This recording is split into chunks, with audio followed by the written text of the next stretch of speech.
I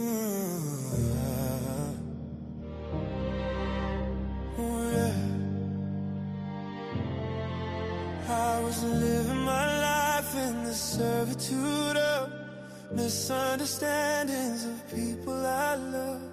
Giving it all, it was never enough. Because of the fall, I could never get up. I moved on from their misunderstandings. I am no longer standing under them. I was drowning, now I swim. 'Cause I found the strength within. I don't need your absent friend. 'Cause I got this. 'Cause I got this, yeah. 'Cause I got this. 'Cause I got this, yeah.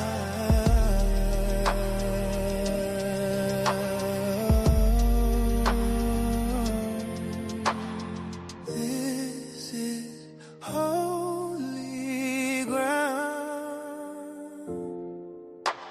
Depraved and deprived, I was living your life.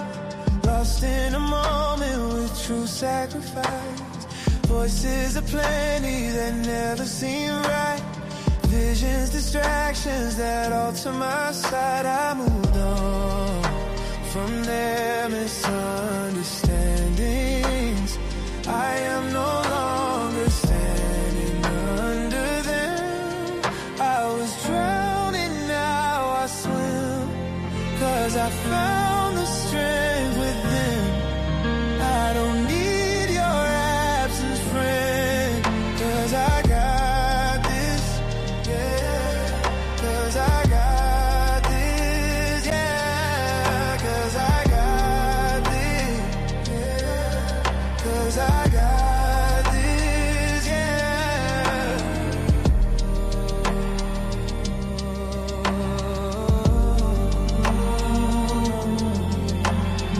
This is holy ground. This is holy ground. This is holy ground. This is holy ground. I was living my Welcome in. life in the servitude of Oh, so it's just gonna keep playing. I'm just playing. That's me. I just wanted to let it ride. giving it all, it was never enough. I'm not gonna sing for y'all. I was tempted to. I still remember when I wrote that song, and man, it gives me chills. Like it's just such an amazing song. Hey, when are arguments worth having? That's what we're gonna be talking about today. So good to see so many of you jumping on the stream already. I know this is impromptu. I didn't plan anything. You didn't plan anything. You didn't expect it. I'm just here. And when it comes to stuff like this, I'm always nervous when I do a midday live because I'm like, man, I don't know who's going to show up to this. But in all actuality, I do it anyway because I think, hey, it may bring some value to someone. So if you're watching, make sure to, number one, like the stream and then share it. Yeah, that's the thing. Share it, like it, and then share it with somebody because this might be helpful for them. It may not give them an answer, but it might put them on a path to an answer or help them see something. I often tell people, like, I don't want to be anybody's source of truth. Those days are over for me. Like when I was a pastor, that was always exhausting when people come up to you and say, what's the word? What's the word for the day? What is the Lord telling you? I don't want to be anybody's source of truth. But what I think is what I'm more effective as being, I can't be your source of truth, but I can be one of the many available points of references in life. And so when I share things, I'm not saying, hey, this is how everybody needs to do things. We're all different people. But I share things to say, hey, here's an option. I'm a point of reference.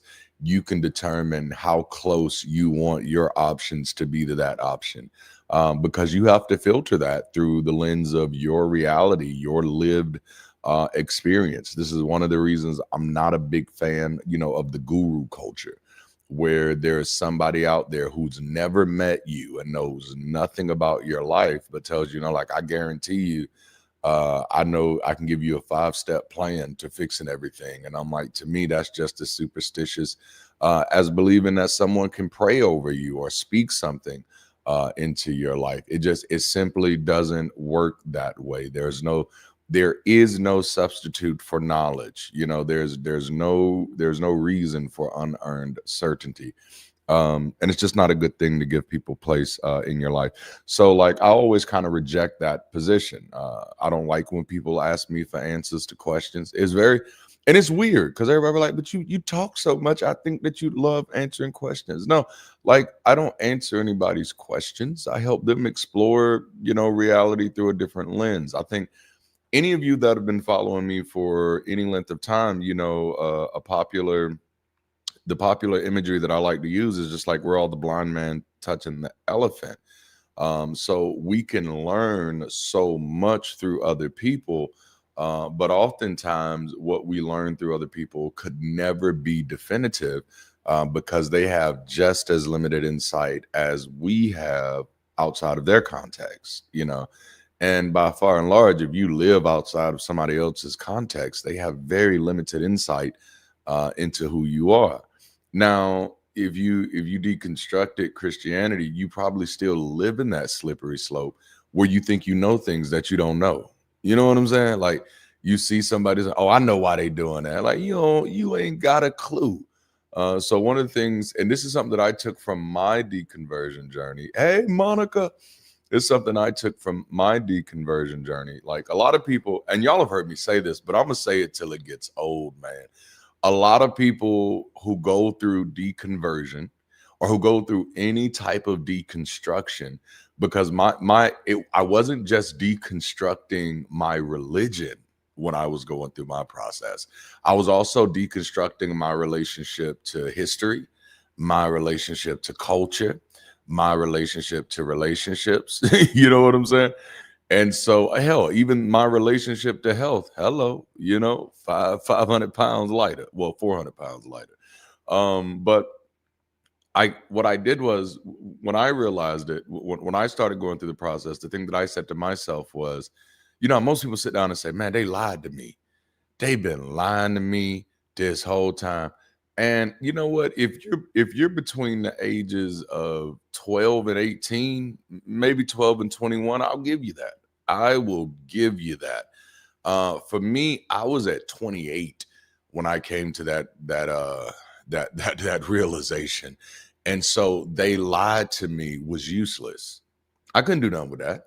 I can't do a damn thing with who lied to me. There's no power in that. There's nothing transformative in that. There's nothing revelatory in that. I get no epiphany that makes me better by realizing somebody else lied to me. As a matter of fact, that's not a flex. That's not a flex that you spent, for me, 28 years believing stuff that wasn't true. It's not a flex. That is that easy to lie to you, that all someone has to do to lie to you is tell you something and you believe it. The problem at that moment might be on you. See, that was the type of conversation I had with myself. So it wasn't they lied to me. It was, Darante, you got a propensity to believe bullshit, and you might want to fix that, right? You might want to fix this, like, okay, they lied to you about, Jesus being the Son of God. But what possible evidence could they have given you to prove that to you? Like, so they didn't even have to work hard to lie to you. You believe something that was crazy. You know what I'm saying? Like, we all did it. We all did it. Thanks for everything. Thank you. I appreciate y'all. The opening music was fire. I had no idea you were such a talented musician. You might like Dredge. They have some great lyrics along similar lines. Oh, thank you for calling that out. I will check them out. Man. Like, right. Can't believe we believed the Noah's Ark story for so long, And so, like, I know I can't stop people from lying. Like, I have no control over that. I have no control over who wants to lie to me, right? But I do have control over what I accept, over what I believe, over what I understand. And so I gave myself a little rule. It's a little rule. I don't allow myself to pretend. I don't allow myself to pretend to know anything that I don't actually know. You know, so somebody comes and say, see, everybody knows. Ooh, I don't know if I know that. I know it's something that's considered popular knowledge. I remember I was on a show one time and someone tried to slip us up and said, well, if a person goes on Mars and sees a quantum computer, wouldn't they have to know that somebody created it? And I said, aha, I don't know what the fuck a quantum computer looks like. So how would I be able to assume that anybody who'd never seen the quantum computer before would actually know what one looks like? Nope. I don't allow myself to pretend to know anything that I don't know. I've often shared this story, and it goes to everything, right? I've often shared this story about one time me and my wife was sitting down watching our guilty pleasures. We watch, reality house shows and all that jive. And we're sitting down and we're watching something, and I'm mad. Like I'm all mad at everything that's happening on there. And I'm snapping about T.I. and his wife. And I'm like, now T.I. just too smart to be married to somebody like Tiny. And I'm going off.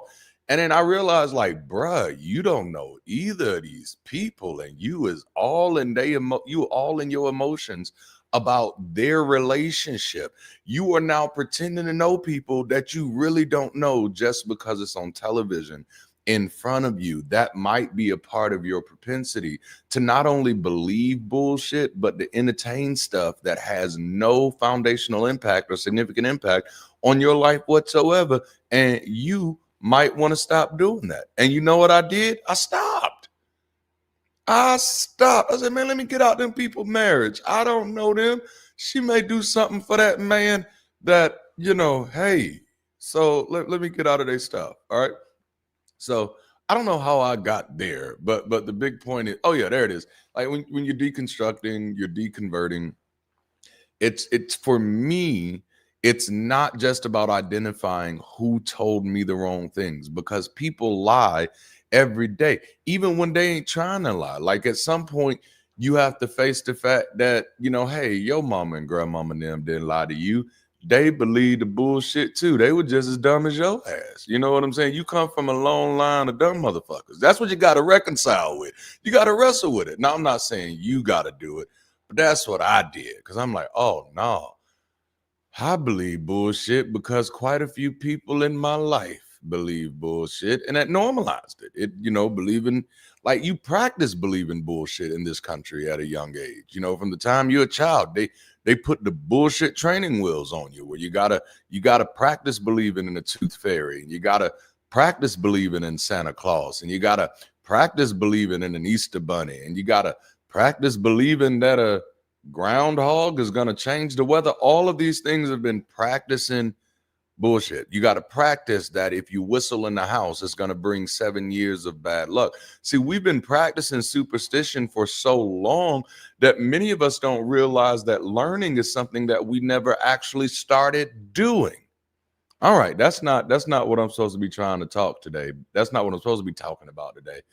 Tiny be giving Tip that work. You know what I'm saying? Like it gotta be something going on where Tiny is like, with T.I. is like, hey, I ain't going nowhere, but no, like that's real deal. And that's how I approach a lot of things.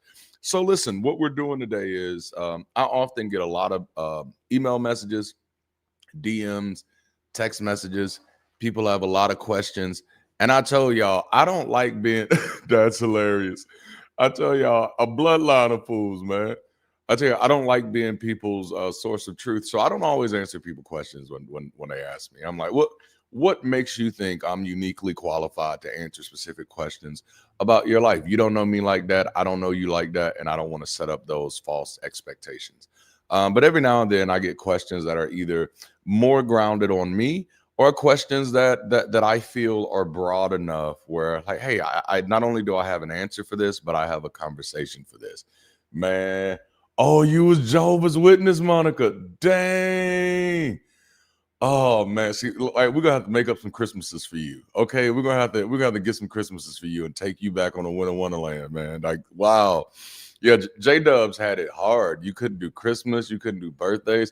Hell, y'all couldn't even watch the Smurfs. Like that was J Dubs was hard. Like I was in a family that was Baptist, Methodist, and not really anything. Like the older people went to church. You know what I'm saying? And then they went to church, but they didn't support that motherfucker.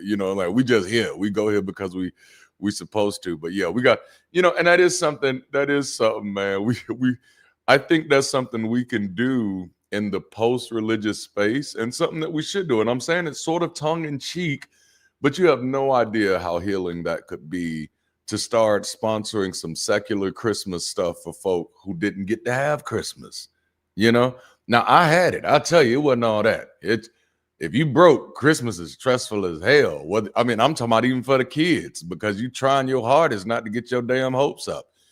Hearing everybody talk about, what they getting at school, and your family broke as hell, and you trying to figure out whether you believe in miracles or not. Is it gonna be this year? Are they actually gonna be? Am I gonna get a Sega Genesis? Nah, you've been tortured yourself, Damn sure no Halloween. Yikes, man. I loved Halloween as a kid. I went to Halloween as Trojan Man one year because my mother worked for a condom factory and we couldn't afford costumes, but I wore her little condom apron. I'm sure that's not what it's called, but that's what I'm calling now. That's what I wore for Halloween for trick-or-treating. Anyway. Okay, so I got this message, and I've redacted it a little bit to protect the person's personal information. Sometimes these messages do get a little long, which I'm not complaining about, especially when a person is pouring out their heart or sharing something that's important to them. I'm like, wow, because honestly, at that moment, it's more about them than it is me. It's about them feeling the freedom to process that, to share that, and get it out there. So I'm always grateful for that. But so I get this one, and like I said, I've redacted some stuff in it because I don't want to put anybody's information out there.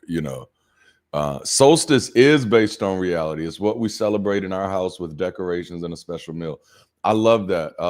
That's for those of you who, if you've been with Sunday sessions since the beginning, then you know that we started Sunday sessions on a Sunday that's typically recognized as Easter. It was called a very secular Easter Sunday. And that's what we talked about. Of course, we from a deconstruction point, aspect, we talked about what people used to do for Easter, and how they used to celebrate it before and what they thought about it, and were they taught about any of the ancient traditions and why those traditions existed. I wrote a song for the winter solstice that I actually debuted it on this channel. I normally put it on the Brit City channel, but I put it on this channel. It's called Winter, because like in my mind, like there's nothing wrong with recognizing the seasons that we're in, how those seasons change, how we as a social species identify with those seasons, and how those seasons have a strong story. Or have a strong part in our story of humanity. So I want to see more of that, And between the work that I do with the ODD World Group, which I'm really excited about, and the work that I do with Bridge City, which y'all already know I'm excited about, that is something that we want to get into, that we want to be very intentional about. Like one of our Bridge City holiday seasons is called Rise Season. And it's basically based off of the spring solstice and when we launched, Oh man. All right. So y'all ready for me to read this message? All right. We got a good crowd here today, man. I love y'all for just jumping on for an impromptu conversation. All right. This person says, excuse me. This person says, hey man, I've been watching and following you for a while now. And I noticed that I don't see you participating in a lot of online arguments, even when it seems that your name is on the line. I've seen you shut down arguments on your page, and I will. I don't. That's a personal thing for me. I've never liked that, which I've never really had an issue with that up until I became more vocal as an atheist and as a humanist. And so because people identify with me, I did have an influx at one time of people jumping on my page to argue, but that's not something I do. I know certain people do, and I know they love going back and forth. Um, I don't want to put anybody down, but I consider that childish. That's why I don't engage with it. Now, you don't consider it childish. That's why you do it. Or maybe you do consider it childish and you just like to be childish. Who doesn't even matter. But I don't do it because I consider it childish.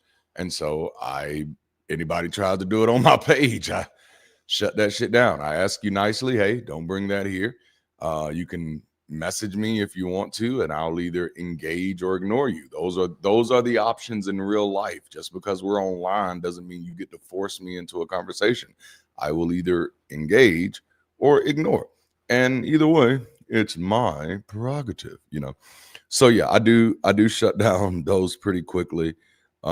Just because I don't live in that world. I do not. And he says, and I've heard you say that you're not a fan of debate, which is not necessarily true. It's not that I'm not a fan of debate. I actually enjoy debate. I enjoy watching debate. I enjoy engaging in good faith and fruitful debate. What I don't like is debate culture for what it's become I'll just say within the atheist versus Christian conversation, because it's just like at some point we're not really having a genuine conversation. If you're not going to debate somebody that believes that Iron Man saved the world with a snap, if you wouldn't debate them seriously, that's just me and me. And y'all have heard me talk about that. Okay. So do you think any arguments are worth having, or do you avoid them all? I'm not trying to be funny. I'm currently struggling, and that's what saved them, right? Because I was about to stop reading right there. Like, I'm not trying to be funny. Okay, let me see what you're trying to say. I'm not trying to be funny. I'm currently struggling because I'm in a lot of arguments lately. And while most of them are important to me, I don't know if it's really worth it. Some of them feel like it, but others are just draining. How can I tell when an argument is worth my time? And like, that's what I want to highlight today. I see I missed some chat, so let me jump in here, and because they don't scroll up the way that I want them to scroll up, talking past each other. Yep, especially when one side is completely closed to persuasion. Yeah. No, I like that. I like that honesty. I like that honesty so much. And that's what I ask people to be, is like, just be honest. Be honest. I got a sister who's petty like that. She'll argue just for the argue. That's how she lives. You know what I'm saying? And so she'll go there with you. And so like, which we haven't talked in a while, but I just have to remind her, hey, I ain't here for that. You got to find somebody else to argue with. All right. So the ultimate question is, do I find any arguments worth engaging? And how do you protect yourself, right? Man, y'all are welcome. You're welcome, Cushness. I like that. I'm gonna roll up right after this.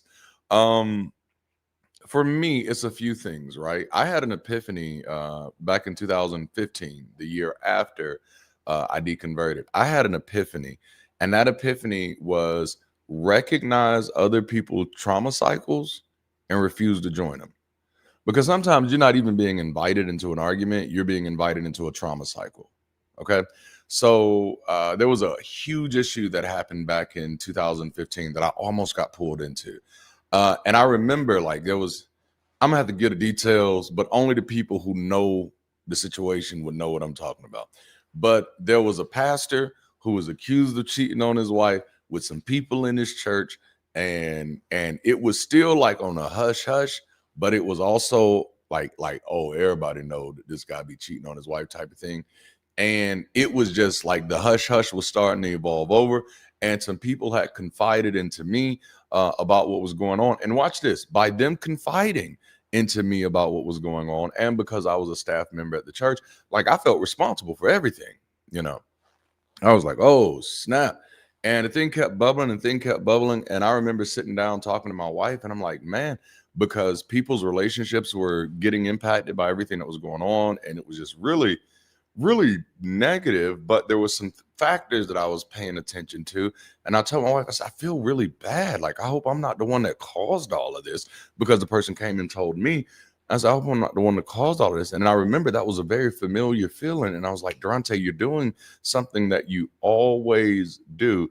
And it says, what's that? And it's like, here, this is what I want you to do. And this is what I did for me. And this is just the first part. We'll jump into some other stuff. But I said, step back and take a look at the situation. Right? I love to take the long view of things, because the short view will keep you confused and trapped and stuck in other people's bullshit. So what I did was I said, let me take the long view. And so when I stuck out of the, when I stood back and took the long view, I realized, like, this isn't the first time that they've had a situation like this. You know, like when I took the long view of the context of what was happening, I'm like, they went through a similar situation like this last year, and the year before that, and the year before that, and the year before that.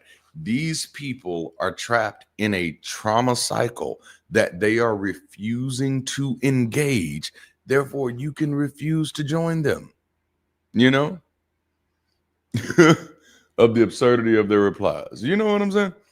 So that's the first one. Like, recognize what it is.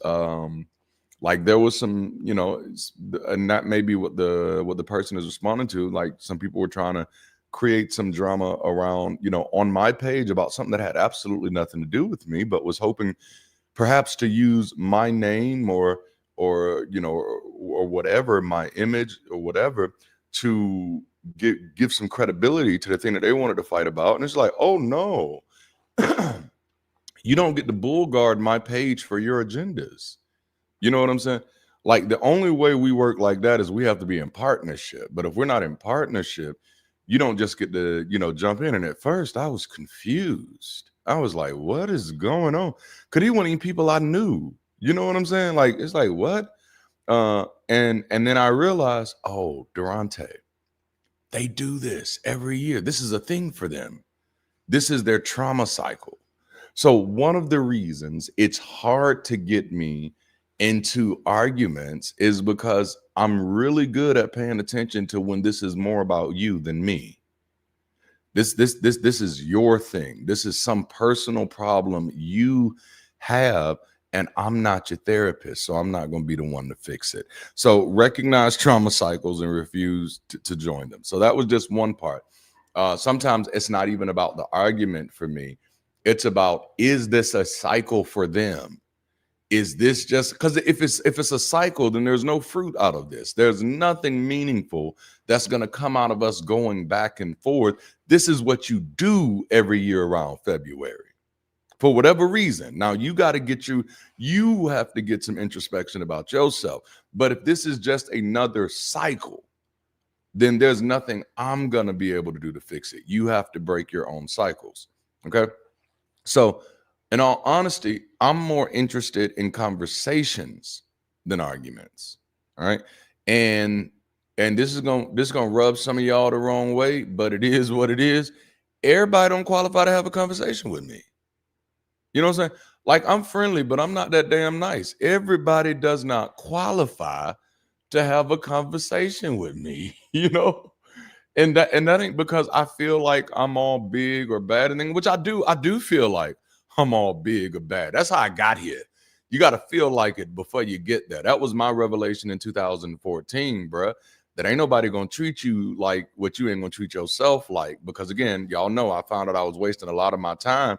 And so what I did was I stopped answering my phone. That was my way of saying, can't nobody force me into conversation no more. So watch this. To even be in conversation with me, you got to qualify for a conversation. You got to qualify to have a conversation with me.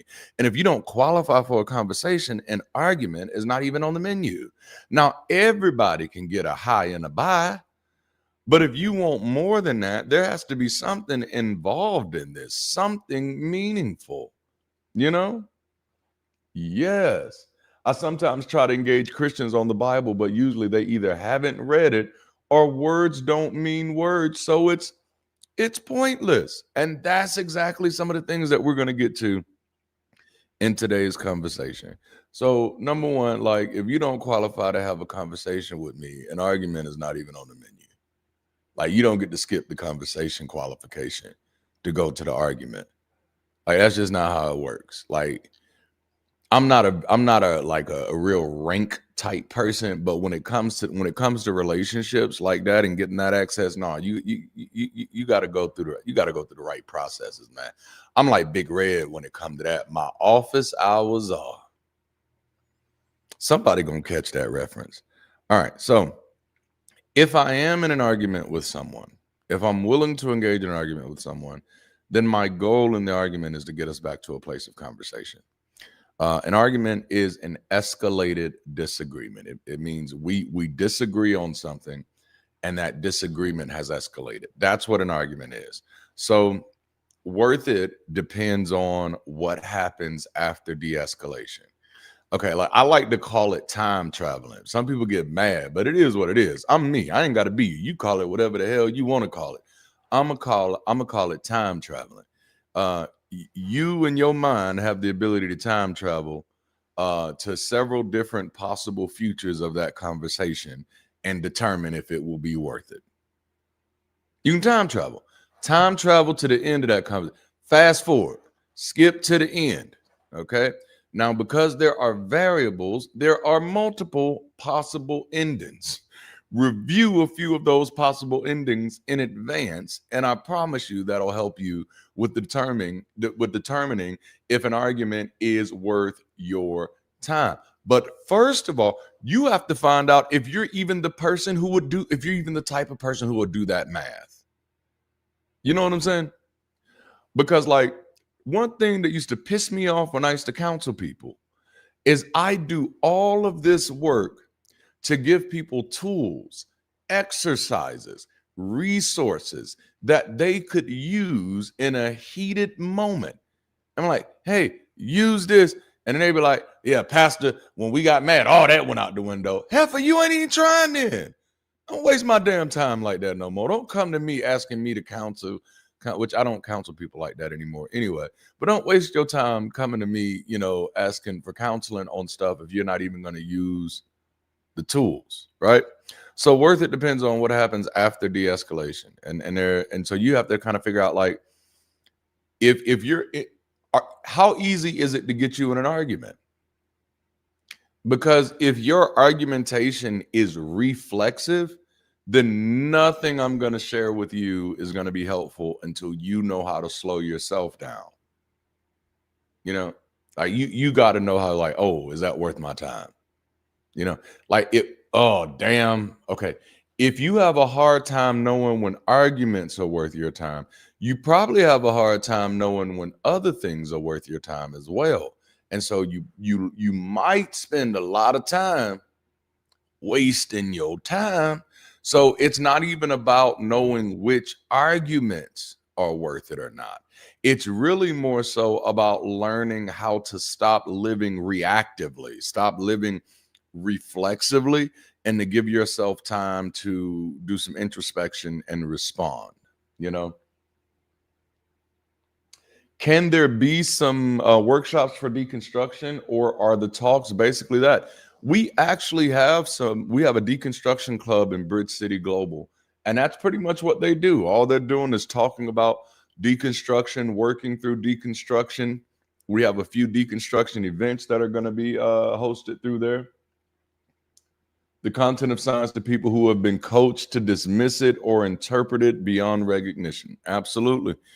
And we do run into a lot of bad faith entanglements like that. So worth it depends on what happens after de-escalation, right? And there are three paths to the de-escalation of a disagreement. And an argument is an escalated disagreement. All right, there are three paths to the de-escalation of a disagreement, or at least from my perspective. You may identify some other paths. I see three paths to de-escalation of a disagreement. There's number one, disengagement, which is my popular one. That's the one I love to go to. Like if it's not worth my time, I'm disengaging. That's one way to de-escalate it. Just disengage completely. The other one is to discuss, where you actually get into a place where you're not debating, you're not fussing back and forth at each other, but you're actually having a discussion, a conversation. Now, I said the first one was my favorite, but this one is my favorite if I actually choose to engage. And the third one, which is the most common, especially in cultures where we're doing it and we're not really wrestling with why, when it's more reflex and reaction than it is response and revolution, is dispersion, which is basically like, we both get so mad we go into different directions. We both get so damn mad at each other, or so hurt at each other, or so offended by each other's words or worldview that we go in, we go our own directions. All three are paths for de-escalation. Dispersion often comes after a climax, though, and that climax is typically not the kind you like. It's not the kind that Usher be singing about. You know what I'm saying? Oh man, I found "Can God's World Be in Conflict with God's Word" is a good. Ooh, yeah, that's really good. I've learned to pick my battles, even if the evidence doesn't fit God's word. They will assume that it doesn't. They're going to make it fit. They're going to make it fit, and a part of that has something to do with age play. That's my next video. My next video is about the church having a modern age play problem. And this might explain some of the other age-related issues that churches tend to have. But back to regularly scheduled programming. Be looking out for that video, though. All right. So the only one of those paths to de-escalation, in my opinion, that has an outcome worth engaging is, of course, discussion. Because if you've made the decision that it's not worth engaging, then that's already defeated there. So it's just between discussion and dispersion. And dispersion to me is just never worth it. That's a waste of time. If I'm in an argument and the argument gets to a place of a standstill where the best case scenario is we just both stop talking, at that moment, I'm going to be asking myself, how long did I waste talking to this person about this? And then I might even ask questions like, how much damage did we just do to our relationship over something that wasn't going to change? And why did we treat ourselves like we were incapable of knowing that before the conversation? Now, as a person who's married, I've had to done that a few times, and I've been married twice. But I've had to do that a few times. Like, dang, why did you even make that an argument? Have you ever asked yourself that question? Like, why did you ever make that argument? You knew that this person felt just as strongly about this as you feel about this. Why did you even do this? What was the point there? And so after the tension is removed, the only option for me is, after the tension is removed, if we can get past the tension, is there room, reason, or opportunity for sustained discussion? And if that's not something that either one of us even want on the other end of the conversation, then the argument is not worth having. Because then at that moment, it's just like, I won type of thing.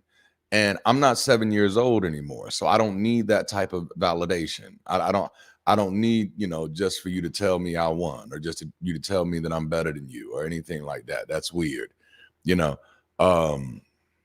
That's weird. I don't mean to make it weird, but I'm just saying it's weird for me. It's weird when people need that type of thing. For me, not for you, for me. So when I got the question and I thought about it and I jotted down some notes, because I actually like to give people things that they can take back and really use in their lives, if you're willing to, if you're not going to be reactionary, if you're going to actually slow down, take a breath, and choose whether or not you're going to engage instead of just being forced into engagements. Oh, man. Oh, there's a child in the chat. I love it. I love it. You got to love when there's children in the chat, man. All right. So 5 worth it tests. 5 worth it tests. Number 1, stakes test. This is a great question. How do you know when there's a child in the chat? When they don't know how to stay on topic? It's very easy. And I think that's probably one of the biggest issues. Thank you for doing that. You just made it relevant. That's probably one of the biggest issues with people not recognizing when an argument is worth your time. If you're arguing with a child in an adult's body, it's always going to be a waste of your time. Like, if you learn how to recognize when people are being childish, that's rule number 1. Like, damn, don't be out here arguing with kids in adult bodies. That's just somebody who never grew up. Get somebody who never grew up. And like it's never gonna get you anywhere. All right. So the first one is the stakes test. The stakes test. What is actually at risk? Shamefully delicious. I love that. Hey, we all got our guilty pleasures, right? I can be a beast with my words. And so, like, if you do get me an argument, I'm going to have fun with it. I'm going to have fun with it, you know? Oh, I'm telling you. Look, I'm in the same situation. My whole family is childish. My whole family, both sides. Oh man, I love them, but damn, they childish. I've never been able to have a healthy. Watch this. I lived so many years of my life as an unhealthy person because I could never have healthy conversations. You know what I'm saying? Whew.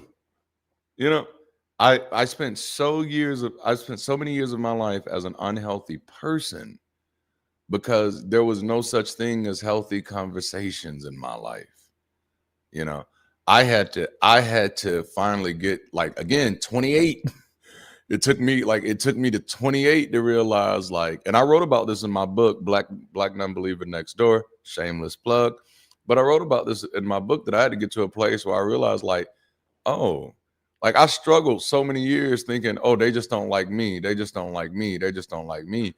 And in 2014, like after my first good pull on some good weed, it was like, you know what?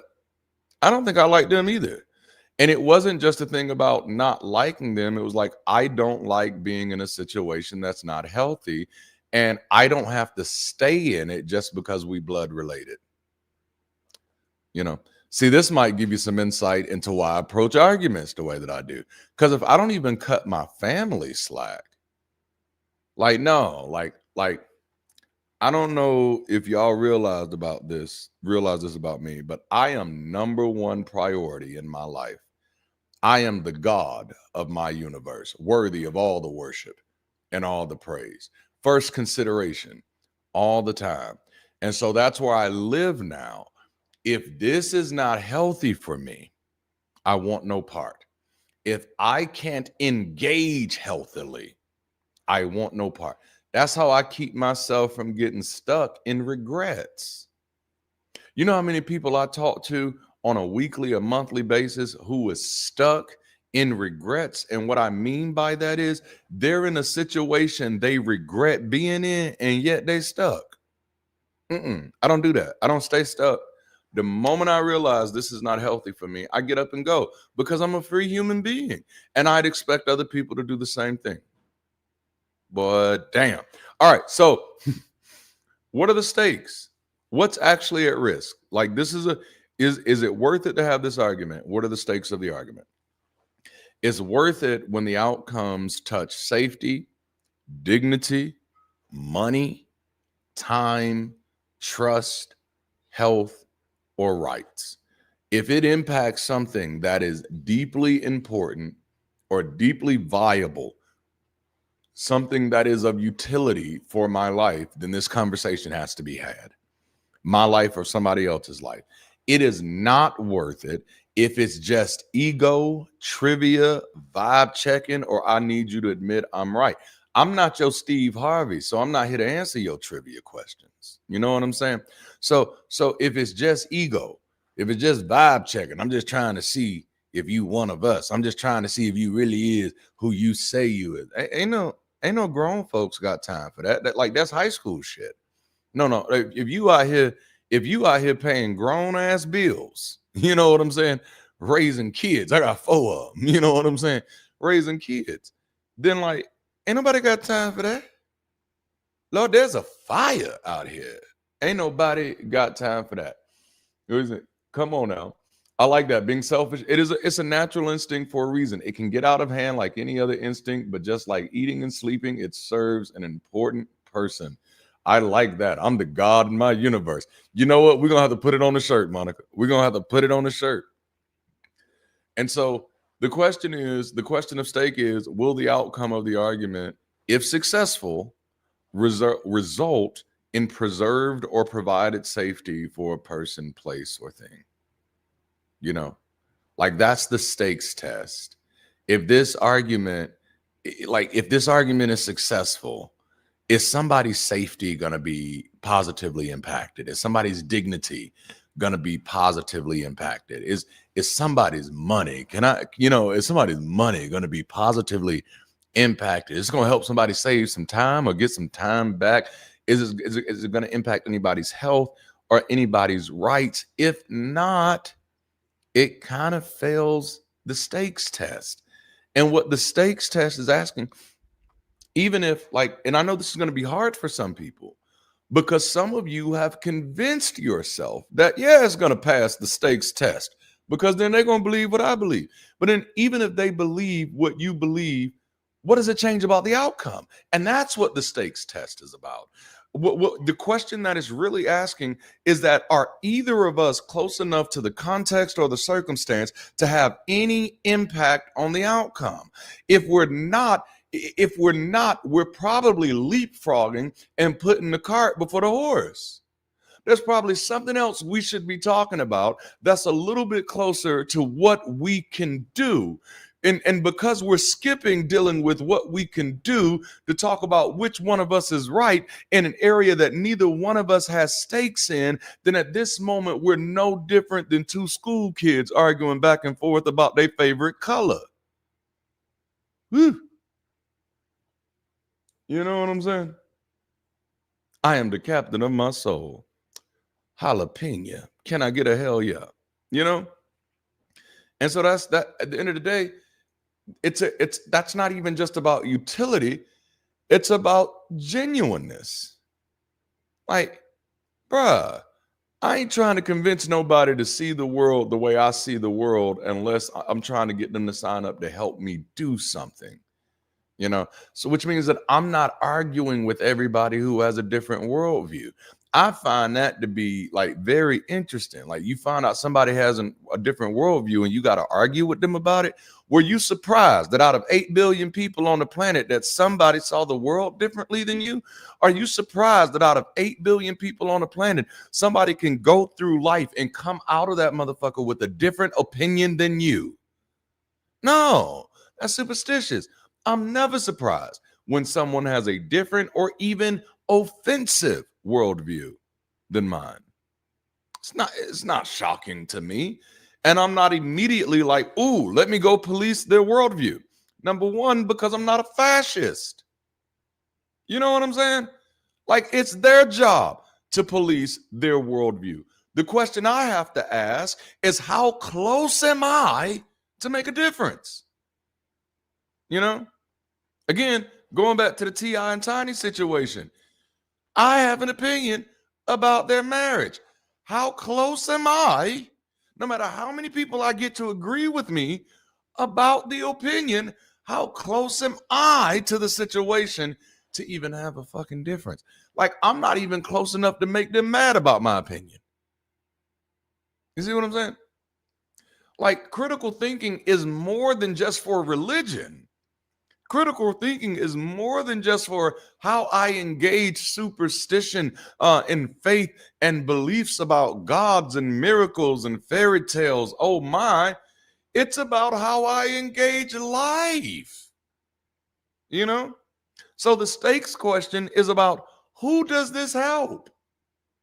At the end of this argument, if successful, who was helped? Who was helped? Other than my ego, other than me feeling better about, there's one more person who agrees with me about something that they ain't gonna do shit about anyway. What? No, you gotta be smarter than that. And y'all forgive me for being a little rough. I'm used to talking to leaders. Leadership is kind of like my bread and butter. So I like talking to people like you can actually do something about your life. That's what I like doing. But it's, who does this help? How does this help? And how do I know? Still, who love me and whom I love think I'm full of hogwash, because I became an atheist, and it hurts. It hurts having them see me that way. Oh man, that's a good one. All right, this is deep. So I'm gonna pause to kind of address this one a little bit. And let me put it on the screen so that as the chat keeps going, we don't lose it. Um, all right, so let's look at this. The question is, any advice on that my still Christian parents who love me and whom I love think I'm full of hogwash ever since I became an atheist, and it hurts having them see me that way. I'm so glad I read that. Read that again. I love the wording of this, and there are two things that I love about this. Number one, you identify the category of the situation or the context of the situation. They love me, because this is actually one of the other things we get into with this conversation. They love me and I love them. All right. That's the starting point. All right. They love me and I love them. And I'm assuming that's true for you in good faith, because typically people who say that because it is. Now, y'all have never heard me say that about my family. I don't say they love me. I've had plenty of years to know that I know what love looks like and what it doesn't. I'm really good at loving people. Listen to me with my egotistic, narcissistic self. I'm the best lover of folk out here, you know. So I know what love looks like. So my assumption is that that's real for you, that it is genuine, that you love them and that they love you. And so I think your answer is actually easy. I think yours is easy. I know it hurts having them see you that way, but just remember, you also see them as being full of hogwash in a lot of areas since you've become an atheist. And watch this: disagreement doesn't have to lead to disconnection. This is one of the reasons that I built Bridge City, right? Bridge City is not about creating a safe space for atheists, right? It's about creating a safe space for people, period, and helping people relearn how to connect better so that we can build better and so that we can live better. All right. So what I suggest or encourage in that relationship with your still Christian parents is just don't make Christianity the centerpiece of the relationship, because it likely wasn't the centerpiece of the relationship before your deconversion. And so it doesn't have to be now. Is it going to be a boundary in some ways? Absolutely. You know, and even then that depends on just how much they love Jesus, you know, and just how much you hate the idea of religion. And in most cases, people don't really live in those extremes. They live somewhere close to the middle. And so as long as it can be balanced, as long as the worst thing is they think I believe something crazy, then the feeling is mutual. And if we can still preserve the relationship, you know, beyond that, and then it's okay. You know, if you separate it from the idea of just having the disagreements about religious aspect, parents and children have disagreements about all types of things, you know. And I think if we remember that, you know, and I don't know who your parents voted for or anything like that. I know people take that another different route, but no, if the relationship is still loving, then again, 9 times out of 10, that relationship was never sustained by the belief that you shared. Is shared by the commonalities of your lived experience, your lived reality. This is mom, pa, I'm son. That's never going to change. And I'm assuming, I don't know. And if it's that type of relationship, just preserve the relationship. Avoid unnecessary conversations unless there's possibility for those conversations to lead to change. You know. So thank you for asking that, and I hope that sheds some type of light, and I hope that's helpful for some people. All right, so let me get in here. I'll take that off the screen so I don't leave you up there too long. Oh, I got to go up. Oh, I can just click this, I think. Perfect. All right. And let me biggie size this again. See, I have to biggie size this to see this stuff. Perceive as a threat. I can't let Some statements stand unchallenged. I get why people feel that way. My question is, what is the utility of you challenging the statement? Which kind of, again, who does this help? How does this help? And how do I know? Now, if you still want to engage, do so. My concern is that it ends up becoming draining, or my concern, and y'all have heard me call this out, so don't get offended when I say it. My concern is that you end up fooling yourself into thinking you did something when you didn't. And that's what leads to a lot of token activism, where people are like, yeah, I schooled this random stranger on something. And I'm like, well, did they change their mind on it? No. So you're bragging about winning a game that you actually didn't win. Y'all see how that works? So it's that utility part, you know. It's the utility part. You got to ask yourself, and that's the thing. To me, when people say that, all I hear is, yeah, I got to pray. I can't let it go unchallenged. No, I got to pray. What are you challenging it doing? Like, and again, that's that, you know, it's like, is your challenge for the purpose of doing something, or is it just to make you feel better? You know, and if it makes you feel better without drowning you, then keep on at it. But that brings us to the second test, and that's the change test, which it falls so perfectly into this one. It's the change test. Is change possible right now? You know, which means it's worth it when the other person is reachable. You know, is this other person asking me questions? Is the other person paraphrasing me fairly? Are they willing to name trade-offs? Are they capable of saying, I might be wrong? If none of that is happening in the conversation, then I'm arguing with a stone wall, and I know that I'm doing it. They've given me all of the red flags that I'm not going to change my mind. I'm not interested in changing my mind. I'm not open to changing my mind. And so to help you understand what you might be doing at that moment is being toxic. You know, at that moment, there's no other word for that than two people trying to force themselves on each other. You know, y'all are molesting each other. Y'all need to stop that. Stop molesting each other now. No. Is this person showing me any signs that they are reachable? Are they showing me, are they treating the conversation fairly? You know what I'm saying? That's right. About topics being discussed, I also ask myself, could I be wrong? And I know I know I can be. That's it. Because then, you know, like at that moment, you know, it's a disagreement, but it's not defensive. You know, it's a disagreement. Yeah.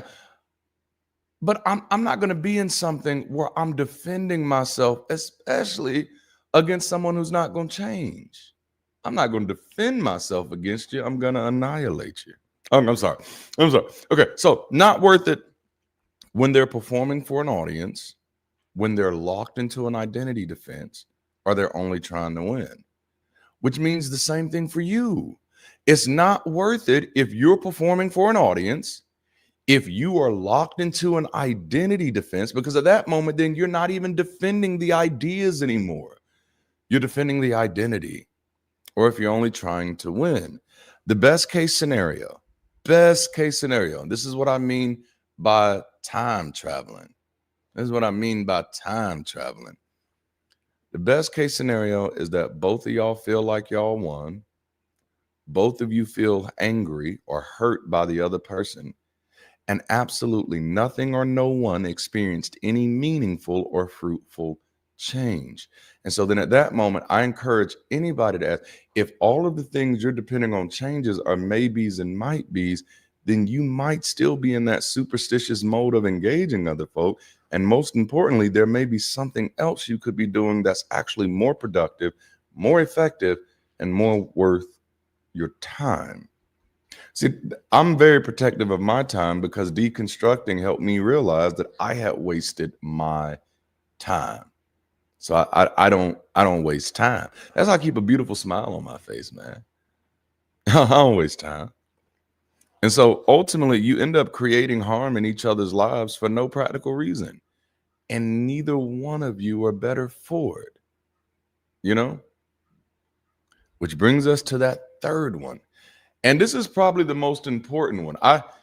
And maybe it's because I'm a sociologist, but like the amount of people who think they are actually changing the minds of strangers is mind blowing to me. Because I'm like, the least you can do is actually do a little bit of research about what changes people's minds. How do people change their minds? And I did a whole series on this. Is that people change their minds on a spectrum of safety. You being mad, you being convinced, you believing it with your whole little heart doesn't change anybody else's mind.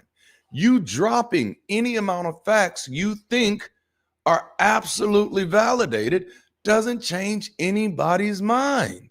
That's not how mind change works. Otherwise, all of our minds would be changed.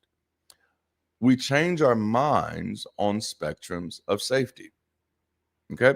So, like right now, I'm 100% convinced I'd never jump out of a burning building.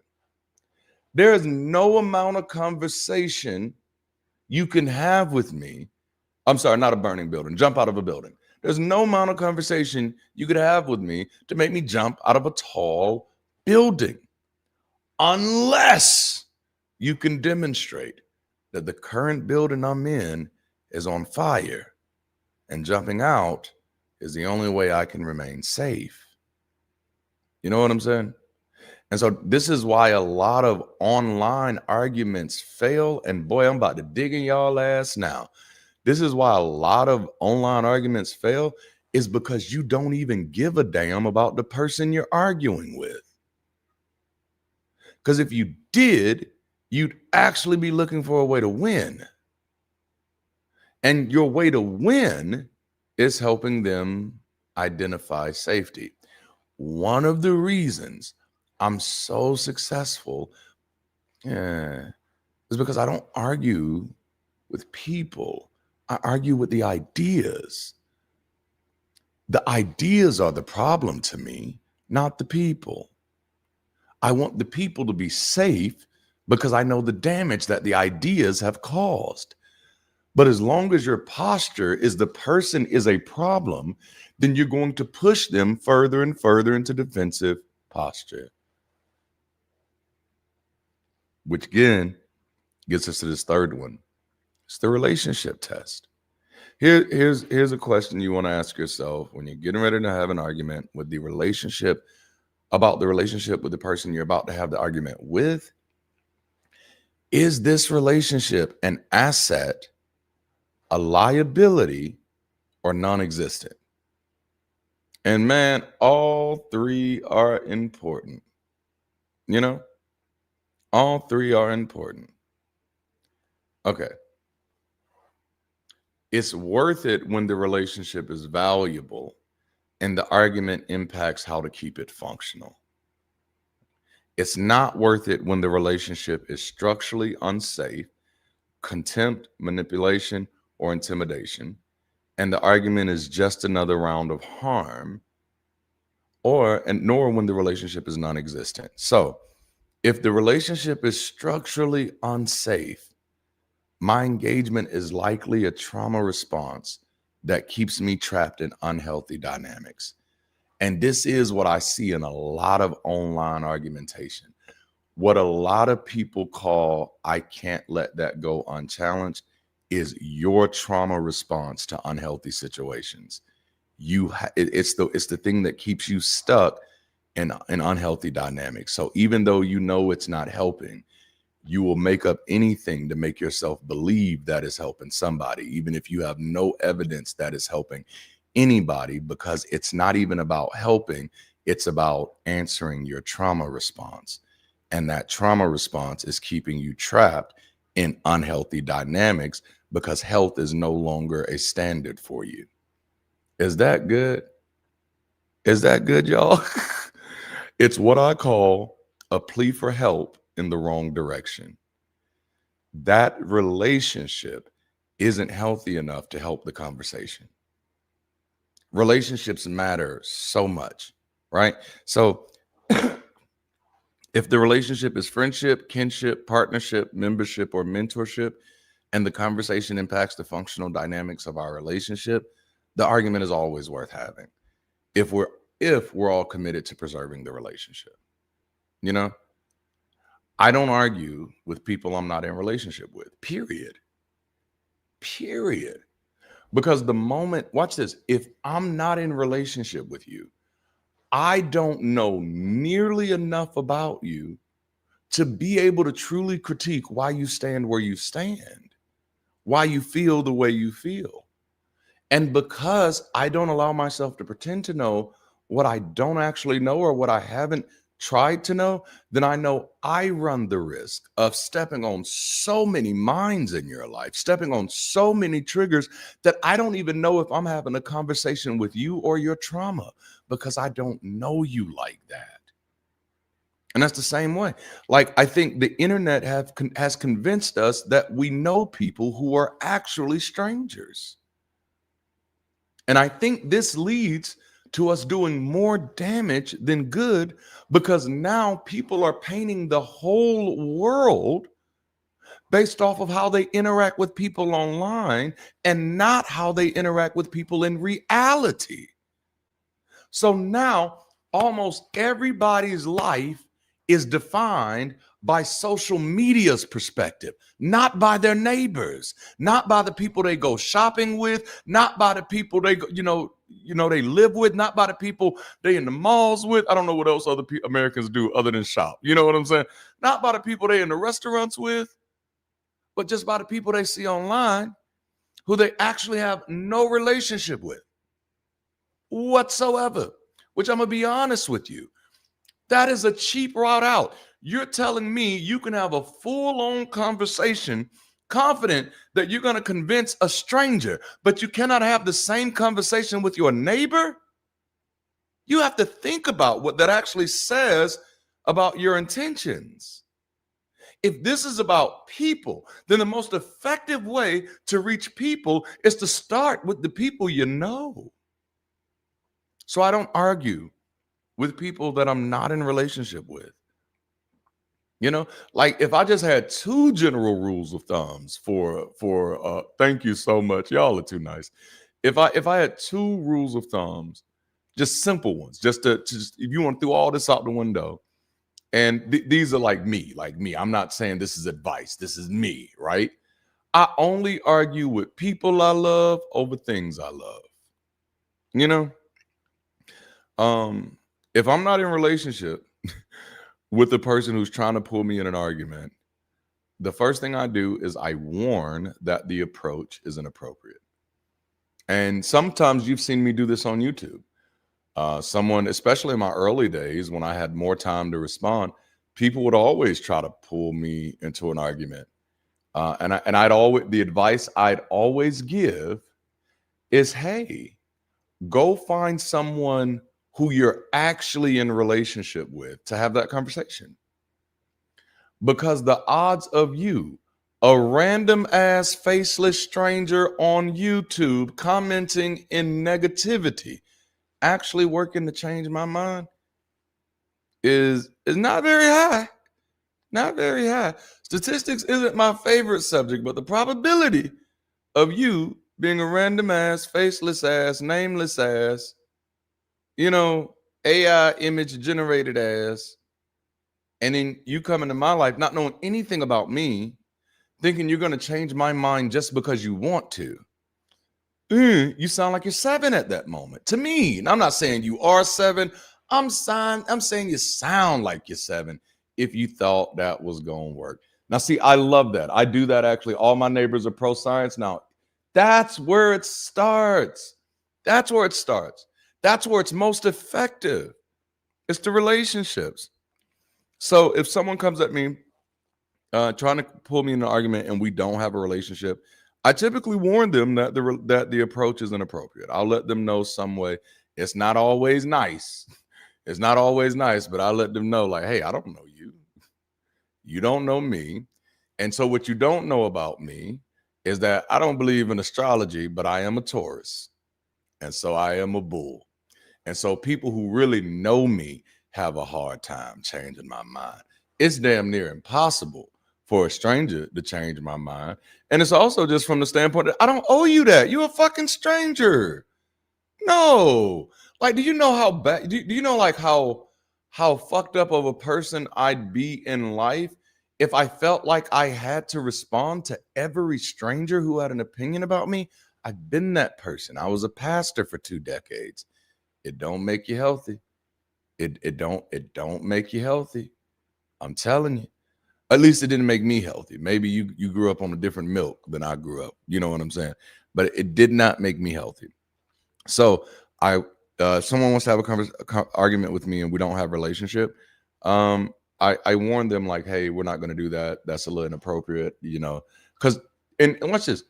Arguments to me, like they're emotional. Like there's an investment in that. I'm investing my time and my energy into that.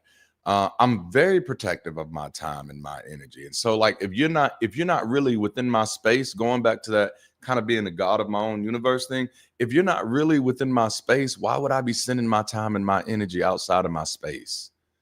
You know what I'm saying? Like I don't want to do that. I don't want to do that. You know? Yeah, I'm a May 15th baby. I'm a May 15th baby, man. I'm a bull all the way. Bald-headed, bearded bull. Bald-headed, patchy bearded bull. That's me. Bald-headed, patchy bearded, big glasses bull. That's me. That's me. I was about to say something else, but that was gonna get a little nasty. So I'm gonna stop right there. All right. So if an argument, and I want you to think about it. If an argument is an escalated disagreement, then for me, agreement is the prerequisite to disagreement. All right. How did we get to escalated disagreement without ever having a pre-established consensus of agreement? This is one of the biggest reasons why I don't argue with strangers. That's a personal problem. You roll up on me, hear me say something that you don't agree with, and then try to hold me accountable to agreement without relationship, lets me know that your little engine don't go all the way into the little engine house yet. Now it might get there. It's like I think I can. I think I can. It's the little engine that could. But listen, just because you don't recognize that you're not operating on a full set of marbles, don't mean I have to throw out my marbles with you. All right. So no, we can't get to, or we shouldn't get to an escalated disagreement if there was no pre-consensus of agreement. So like the difference between me and those people is you live in a world where you believed everybody agreed with you. Bruh. Like, no, that's the most shocking thing to me is the amount of adults who are shocked when other adults don't share their worldview. And I'm like, were you homeschooled your whole life or something? Because like if you didn't learn nothing in the American public education school system, you should have learned that motherfuckers be different. Like, oh my goodness. Like the playground has always been split up. It's always been split up. And you out here acting like you new to this.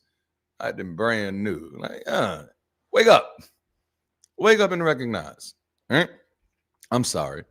All right. So, and I wanted to share this one because this one isn't just me. This one is actually grounded in some stuff. Arguing with strangers, particularly online, often serves as a performative, high stakes, and often futile effort to affirm one's own identity rather than to convince the opponent.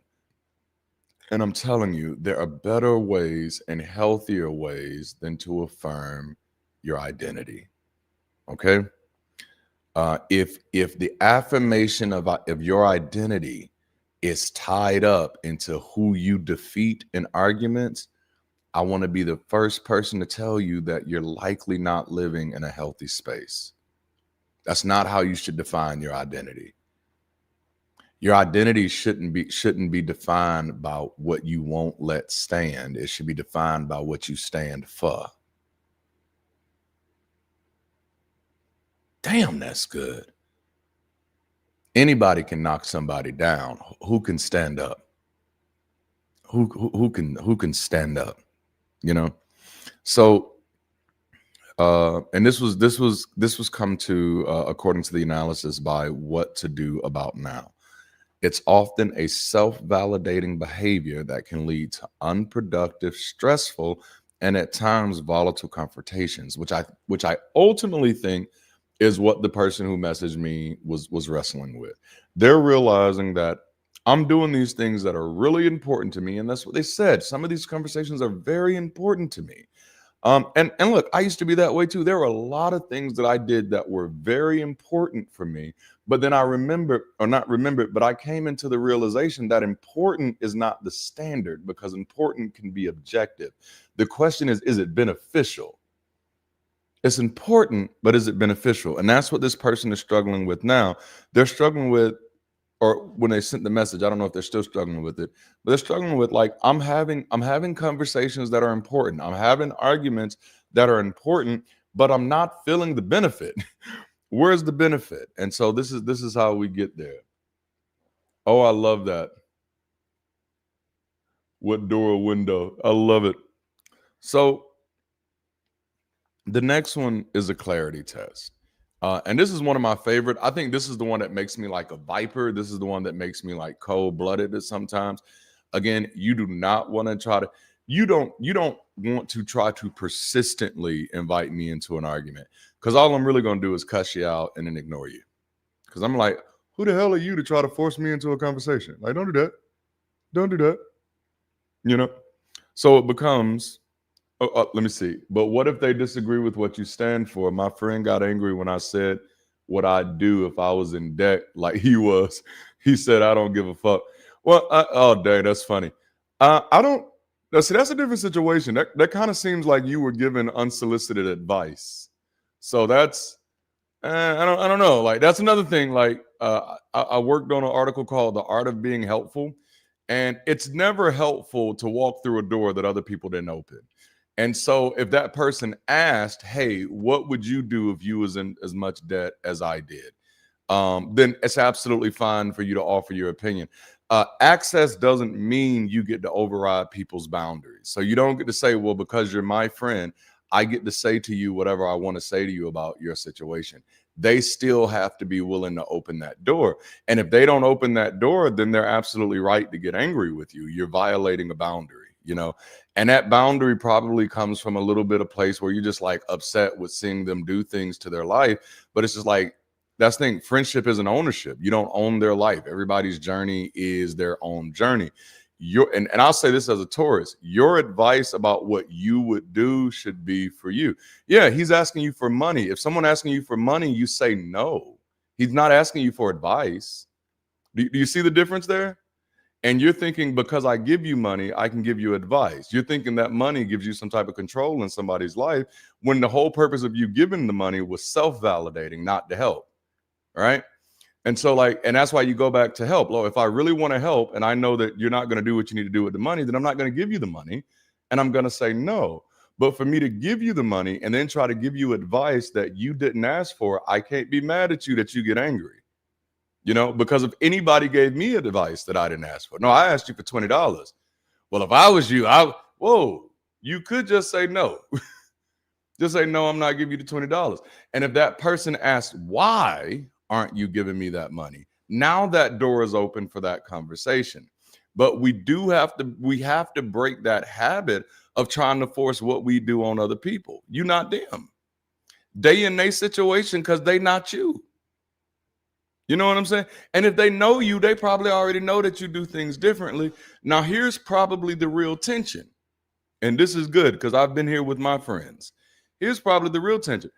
I don't give my friends those type of advice anymore. I pay attention. And the reason I don't give them that advice, it's not even just about me not trying to be a jackass. It's because I don't like wasting my words. I realize if I keep on giving good advice to people who are not going to take it, it's going to make my advice look bad. And so I'm not, and it goes back to everything I'm saying here. Does the person even seem like they're changeable? If they're not willing to change, then I'm not even giving them advice for them. I'm giving it to make me feel like I'm on my high horse. And that does make me a jackass. That's what I had to realize about my friends. I'm out here, and I think my advice for their lives is good. I think it's the best advice. Like, motherfucker, you tripping. But those are the decisions that they're making in their lives as adults. Now, one of the things I had to make the decision to do, and you might have to do the same thing, was stop rescuing them out of stuff that they were repeatedly putting themselves in. And so my no got really strong with those folk, you know. But then also number two, and this all started happening around the same time of my deconstruction. My wife will testify to this. Like my wife be like, "Oh, you got these your friends," and I'm like, "Wait a minute, these are not my friends. These are just people that have been associated to my life before Christianity." You know what I'm saying? And I'm trying to figure out who is who. But no, these are not my friends. And so sometimes that tension that you're really feeling there is what I'll call the pacing tension, is that we're moving at two different paces. We're moving in two different directions.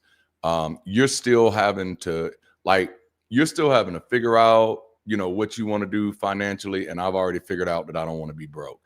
And it's not that where you are makes you bad, makes you less than me.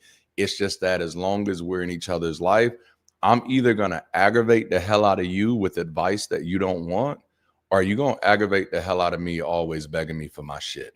And so either way, and I think this is where the tension is. This is actually what we're talking about in our next Sunday session series, Falling in Love with Reason. The very first conversation is friends with benefits. It's realizing like this friendship, I may have outgrown this friendship, because there's no way for me to stay in this friendship without you getting better or me becoming toxic. You do have access. Well, absolutely. It's always possible to convince yourself of anything. And that's the thing you have to be mindful of. And that's why you give yourself those, you give yourself like a contextual utility check. How close am I to the situation? They ask for more until I say no, until you say no. Like I had friends, like literally every time something about, "Hey Darante, can I come?" No, here's the worst part. It wouldn't even be, "Hey Darante, can I come stay with you?" It'd be, hey Darante, you want to hang out today? I got stuff to do. Well, you know, just maybe I'll come do some stuff with you. Sure. And then I go to pick you up and you got a whole bag of clothes and shit. And I'm like, whoa. Whew. And so you ain't got nowhere to go, do you? Nah, they done kick me out. And of course, because I'm a pastor at that time, and me too, Austin, I'm a pastor at that time, I definitely have that Messiah complex. That's why it was so hard for me to get out of so many arguments, because like many of you, I felt like the argument was me saving the world. I'm saving the world, God damn it. Captain Save-A-Ho. You didn't know? No, like I'm out here, you know, trying to save everybody, trying not to be anybody's disappointment, trying to make sure everybody's good. And then eventually realizing, like, no, dude, that's superstition. You ain't everybody. You are not Oprah Winfrey. You are not every woman. You get it? You know what I'm saying? You.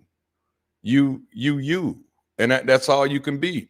Sometimes you was going to gel with some people, and sometimes you was not going to gel with some people. Sometimes you is going to outgrow some people, and some people are going to outgrow you. But the good news is there's plenty of space, and there's 8 billion people on this planet, you know?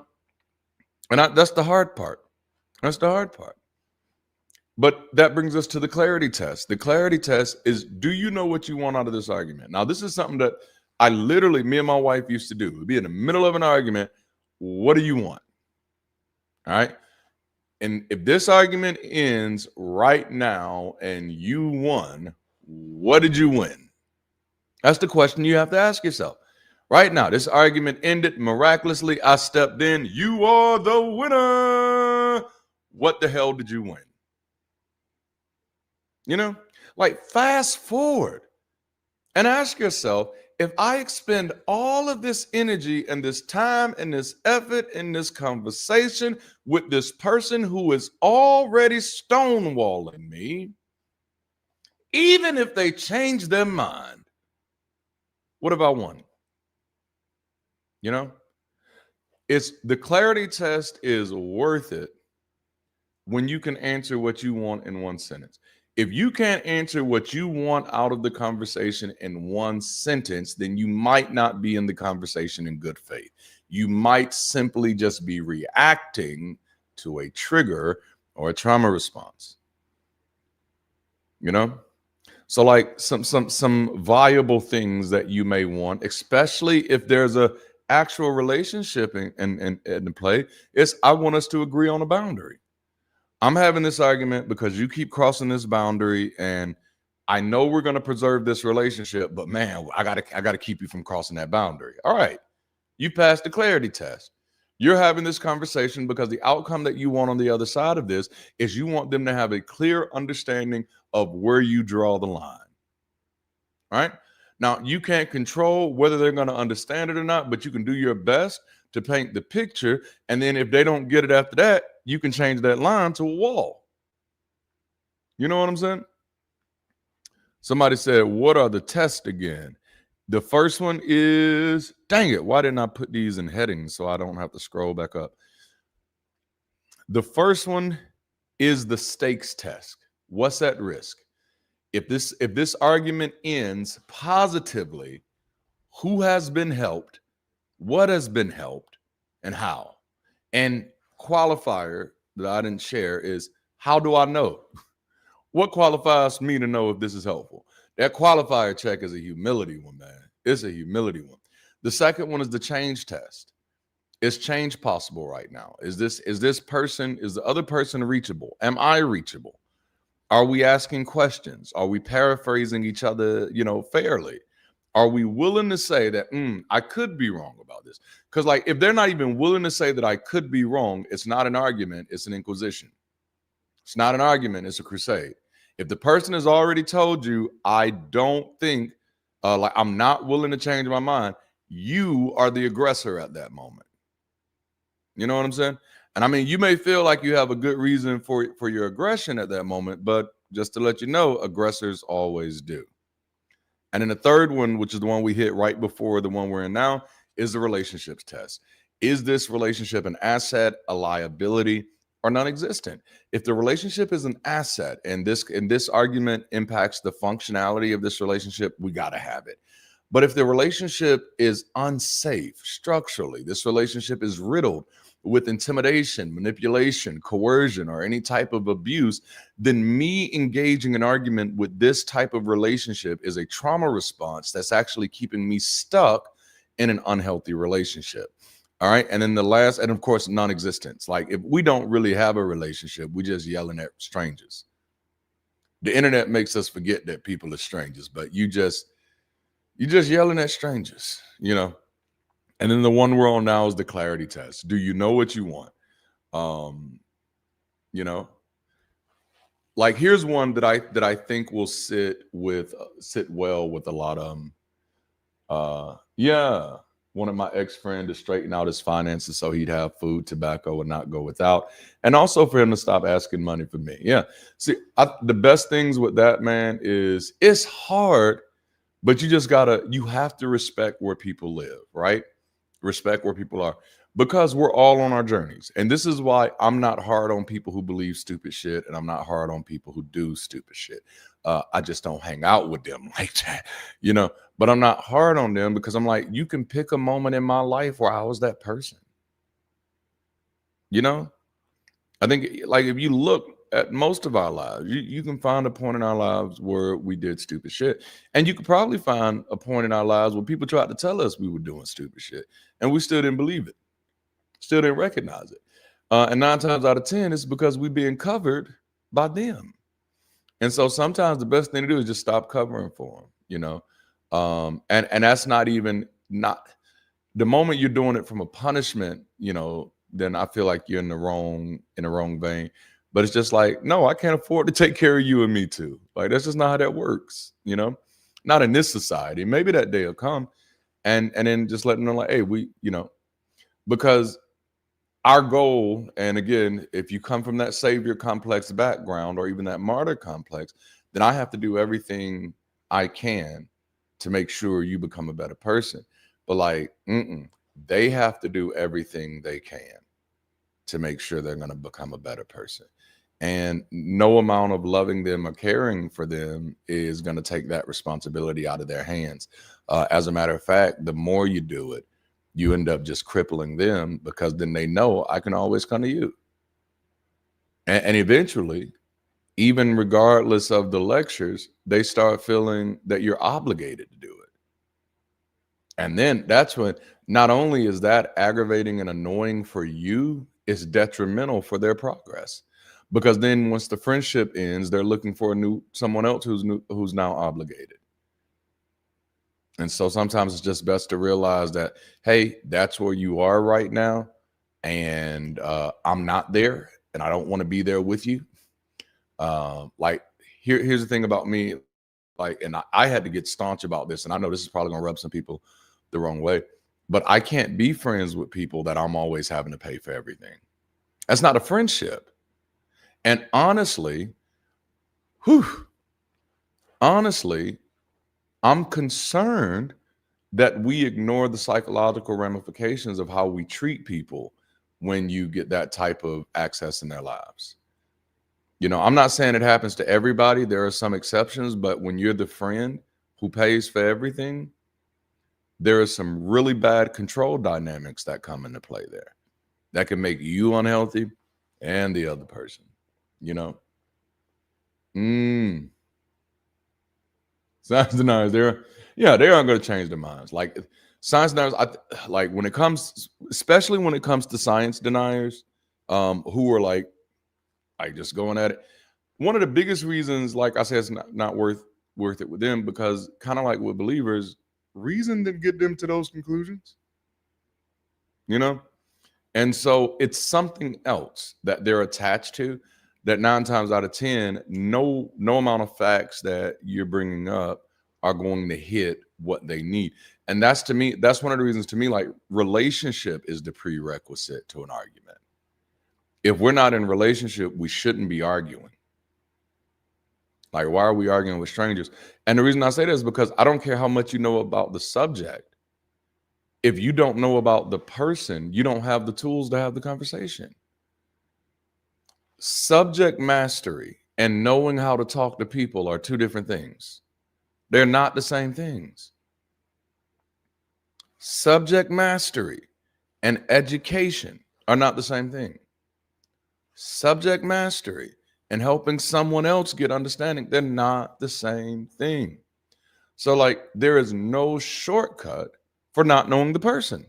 If you don't know the person, you don't know enough to convince them. You don't know where they are on their safety spectrum. You don't even know what safety means to them. And ultimately, it doesn't even matter to you, because you don't care about the person. You only care about the point, which, again, that's the thing that reveals the disingenuousness of the argument itself, not just on their side, but many times from our sides as well. So for the clarity test, it's not worth it if you can't name the goal beyond I'm mad. If you can't name the goal beyond they need to stop. If you can't name the goal beyond I don't like them saying that. If you can't name the goal beyond they shouldn't believe that, then you don't have an argument. You have a complaint. You know, that's not a goal. That's a complaint. You know? So you may be, and think about it this way, you may be validated in being mad, justified in being hurt and concerned, but the question of argument worthiness is outcome based. If any possible outcome doesn't lead to something that I actually want, then I have to question why I'm engaging the conversation. Which brings us to the last one. Let me hold 10,000. Man, ooh, I'm trying to get there, Monica. I'm trying to get there, you know? Which in all actuality, I don't talk about money a lot. But that is one of the things. That's one thing that when I have money, you're going to know. You're going to know, because that's something you will see my organizations doing left and right. You're going to see us, like there's a strategy that I believe in called help and hope. And we actually have it. We have a framework for it. We haven't launched it before. My wife and I used to run it, but it's a strategy called Help and Hope. And the idea is that people need both. People need structural, systemic, real-time, tangible help, but they also need hope, which is just those reminders that good things can happen and that things can change on a dime. And so that one of the things that I've vowed to use our resources for, and it's not just because I deconverted. This is who I was when I was still a believer. This was the type of pastor I was. These are the type of things we did at my church. But one of the things that I've definitely vowed to do is to make sure that like there are organizations that use their resources to fight stuff in court, to use their resources to do support political candidates. And while we have some things for that, our primary thing is helping people. So like y'all gonna see us giving out cars, giving out houses, all type of stuff, because people need help and they need hope. Man, yeah, Austin. Like, I won't say a complete waste of time for the call-in shows, because and I'll say this. While there are a lot of trolls, and y'all notice, if you notice, I don't do the call-in shows anymore.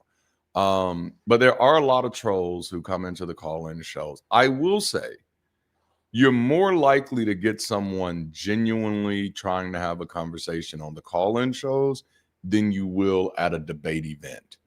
At a debate event, like 9 times out of 10, both people have showed up not to have their minds changed, which those events are more so for the people in the audience, which still I just be like, it's like WWE at that moment. But yeah, it still gives off that kind of energy for me. It gives that kind of energy, Yes, I don't ever want people to think that debate shows are bad, they're public duels. Yeah, I like saying it that way. And they're open invitation, they're open invitation. Anybody can call. And so you do get some jewels where a person is calling because they thought they were really grounded and they were trying to have an honest relationship with their faith. And they call in and realize, damn, I'm not having an honest relationship with my faith, and some change happens. Yes. And I'll highlight, thank you for bringing that. 9 times out of 10, though, it happens because they're talking to somebody who is an educator. So I'll highlight someone like Forrest Valcott. Like, if you got somebody like me or Matt, we just gonna rip you to shreds, and walk away. For 2 different reasons. Matt has his reasons. I have my reasons. We are not the same. Please don't get us. Don't get us confused or combined and all that. Eesh. But Forrest, I know, like, he takes great pride in knowing that this is somebody who, on the other side of the call, who is actually curious, And so when you have that, that is a gem. That is a gem. All right. So the last test is the cost test. And this one is sometimes a little harder to run, but what will it cost you to engage this? And this is where you gotta oh, you better stop that. Like, I ain't trying to offend Matt, but stop. Don't do that. I'm the good looking twin. Now let me stop. No, Matt does great work. What will it cost you to engage? This one, you have to have some serious self-awareness about. What will it cost you to engage? It's worth it when this is a conversation that I can have and I can stay regulated and I can exit cleanly, because like who you are still matters. Your peace still matters. And you don't want to take a conversation, that maybe takes you 15 minutes of your day and then ruins the rest of your week. You know what I'm saying? And so you have a right to pay attention to your self-regulation. So if you notice that you are too emotionally invested in the moment, if you're already flooded, you're shaking, you're racing, you're spiraling, then at that moment, it's not an argument, it's a trauma response, and get out. Get out. At that moment, you're repeating a trauma cycle, get out as soon as you can. All right. You're at that moment, you're not arguing anymore. You're fighting for survival against someone who has no impact on your survival. And that can become very dangerous unchecked. Okay. To give you context of what that looks like outside of the internet. So like the internet creates space between us that makes us feel that we don't have to be accountable for our emotions because we don't have the ability to act on them if we were present. But emotions, like if that's the way you keep training yourself, then that's the way you're going to start responding in real life. And that's the type of behavior that leads to people harming each other physically over misunderstandings, disagreements, and it's not necessary and it does nothing productive. But what's happened is you've gotten out of regulation and the argument is now personal for you. And so you're not even fighting for a point anymore. You're fighting to survive. And the problem with that is that person has no impact on your survival. That's how you know it's a trauma response. It's damn near PTSD at that moment. I can't let them do this to me again. They've never done this to you before. This is a random. I know you've been through a lot of hard things, and I know you're experiencing that right now. But we're going to have to work to breathe and regulate, And that's really what all of these questions and all of these tests are kind of about. It's learning how to preserve yourself, to protect your peace and reserve your things and reserve your energy for things that actually make a difference. Because that's what you end up robbing yourself of. If you chase every argument you're invited to, or you try to jump into every argument that you think is worth it before counting the cost, then when it's actually time for you to show up to the plate and make a difference, when you're actually needed to be present, you're not able to be. You end up putting yourself through so much unnecessary abuse. It's like putting yourself through Vietnam and ain't nobody to save. It becomes a vicious cycle, man. Yeah. Is it better to walk away or stand and take the hits while trying to calm down? I think if the person is throwing hits and it's clear that they're not willing to change their minds, then you just walk away. Walk away. I don't want to say arguments are never productive, and I don't want to say that arguments are never helpful, because, and watch this, even in some unproductive arguments I've been able to pull some helpful information out of them every now and then. But what I challenge everyone to do now, and I think this might be helpful for everybody, is when it's an argument, think about it. Think about what's really at stake, and that does kind of go back to that stakes test. But think about what's really at stake and why it matters to you, right?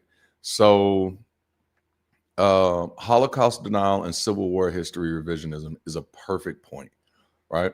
So the reason that is so alarming to see that spreading is this is misinformation, and people are going to believe this misinformation, and people are going to act on this misinformation.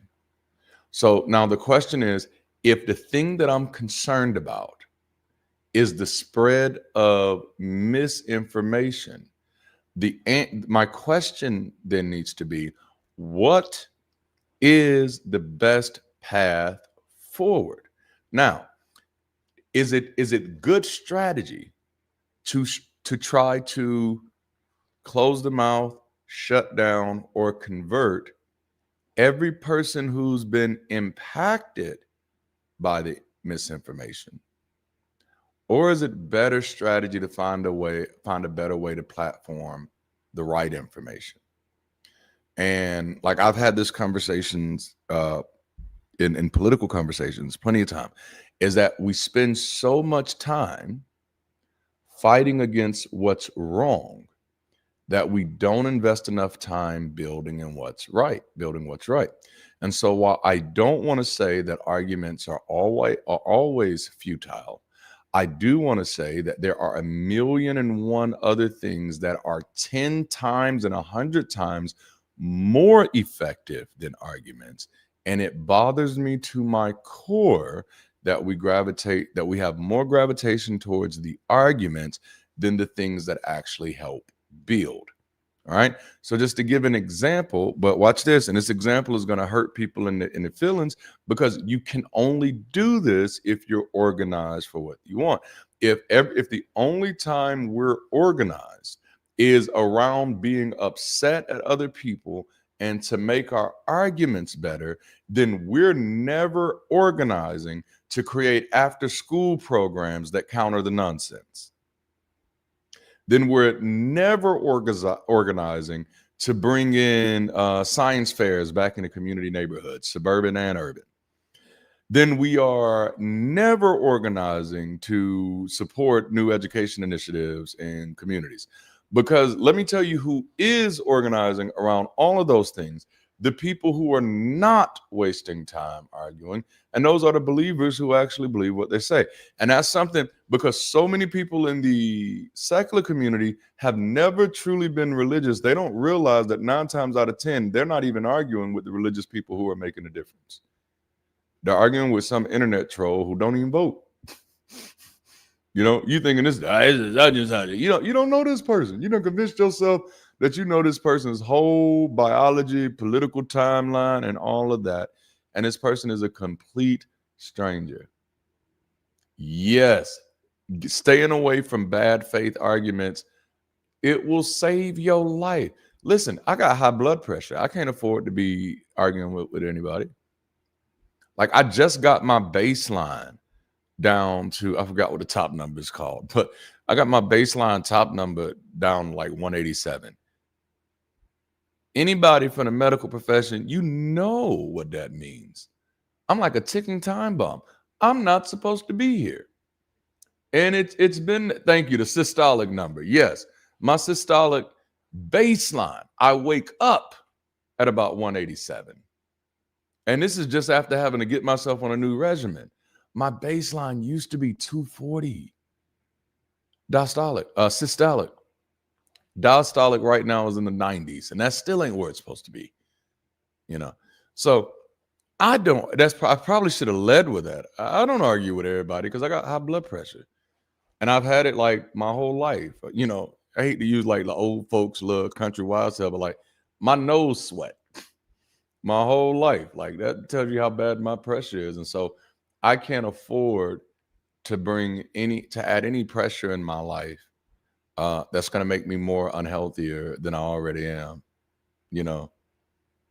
Oh, that is so cool, man. Like, you might be able to give me some advice, because honestly, y'all, I don't know, like I'm actually writing a paper on it, because I'm not the only one. There are quite a few African Americans who have levels of blood pressure that's not diet related or lifestyle related that would be considered unsustainable in other people's bodies. And like, that's why every time we go to the doctor just like, I'm surprised you're still alive. Kidney still working? All right. I guess so. This is new, But no, your life is precious. Your time is valuable. Your energy is valuable, and you get to choose how you use it. And so really the only thing that I'm suggesting today is that if you're going to have an argument with anybody, make sure it's an argument that helps you get closer to what you want out of life. Make sure it's an argument that it helps you get closer to the actual goal and not the high of the moment. The high of the moment will have you thinking you did something when you did not.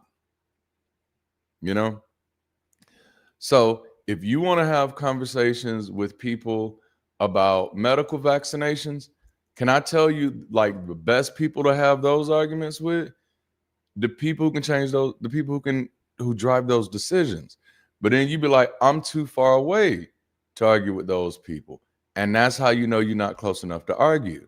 But what you are close enough to do is to organize. So instead of wasting time with people who you already know don't believe these things, it would be a better use of your time to find people who support science, who support science information, and to organize with them to get more information out there, to get it in people's faces every day, not in this hostile, confrontational, vitriolic. I don't know if that's the word. It is now. Vitriolific. I think I like vitriolific better, but just not in this negative way. But again, where do people change their minds? On the spectrum of safety.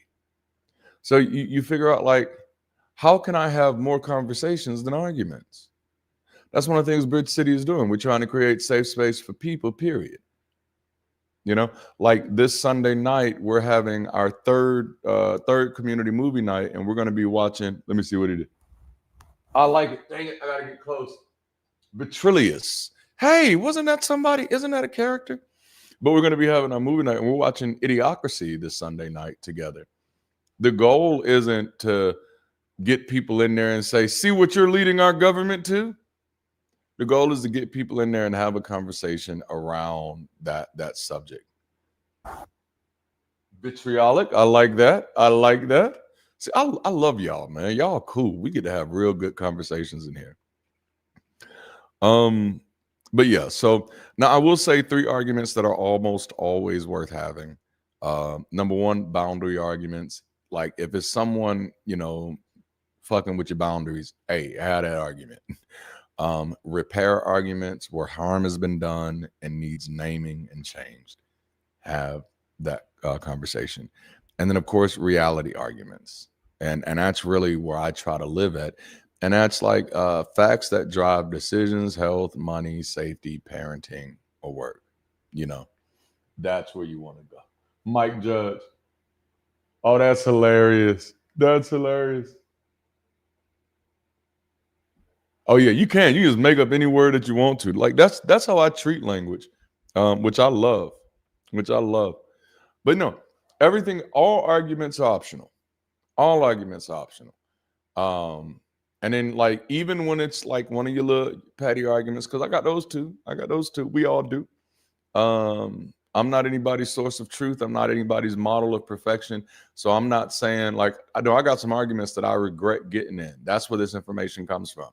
This information comes from, I got in that argument and it cost me a friend, or I got in that argument and it cost me my time, or I got in an argument and it cost me my energy. And either way, either way, the thing that I actually wanted out of the argument, I didn't get. And I mean, that goes for couples too, you know. Like, I think sometimes we get into a habit of just wanting to speak our minds. And it's just like, okay, after you speak your mind, what do you want on the other side of that? You got to time travel. Don't get stuck in the moment. Oh, snap. All right, I'm definitely going to have to go back and watch that. You know? But, all right, I think that's all I have for you today. I've been on here for almost 2 hours. For everybody who jumped on with me for this conversation, I sincerely appreciate you. I don't think I want to. I'm trying to think if I got anything that I need to say, any announcements. This Sunday, we are starting a new series, Falling in Love with Reason. And we're going to be talking about friendships. We're going to be talking about kinship, your family. We're going to be talking about partnership and even membership. One of the things I've noticed and it's not just people who've deconstructed, it's people who are choosing to live in a post-religious worldview altogether, is finding a way to reorient to relationships, because so many of our relationships are still defined by either religious or cultural, patriarchal superstitions. And so it's like, no, I want to help us. I want to build conversations that help us make our friendships matters, make sure that we're engaging family, healthy, blood or not. You know what I'm saying? Family's not blood to me, you know. Make sure that we're engaging our partnerships, whether that's sexual, professional, however you get down. Maybe you got one, maybe you got two, maybe you got a whole few. I don't know what you do. But either way, we're going to talk about it, and then we'll end up talking about membership. And then we're also painting the vision for the Bridge City aspect of what we're trying to do. Y'all look at this, man. Like this is what we're working on. This is where we're trying to go. We're not here to play. We're not here to be in the background. We're not here to be on the sidelines. I sincerely believe that what we're building is a catalyst for the next phase of human evolution. At the end of the day, we're trying to be human better. You know what I'm saying? Just trying to be human better for all of us. And that's why I say Bridge City, it doesn't exist just for atheists. It doesn't exist just for non-believers. It exists for people, period, who are ready to live beyond the labels and beyond the polarization of difference. We are in this together. We are sharing this planet together, and we're going to have to learn how to occupy it together. We're going to have to learn how to work together, how to collaborate, and it's not going to happen overnight. And we're going to have to give ourselves a little bit of grace, because we have to realize that, like I remind people from a social or anthropological perspective, it was just like 300 years ago when we stopped killing each other on sight as a species. You know what I'm saying? Like just 300 years ago that we stopped killing each other on sight. It used to be, knew you? Who are you? You die. Like that, like just 300 years ago. And I mean, there's still parts of us that are like that. And so we have to give ourselves some grace and understanding that where we are today is a side effect of a long, dark, complicated journey of trying to figure out reality without having much to go on. I do have a little bit more of a gracious view of the world that we live in than others do. But that's because, to me, once you remove the idea of somebody sitting on a chair in the sky controlling everything, then history makes sense. It's like, oh yeah, these are just children fighting along in the dark.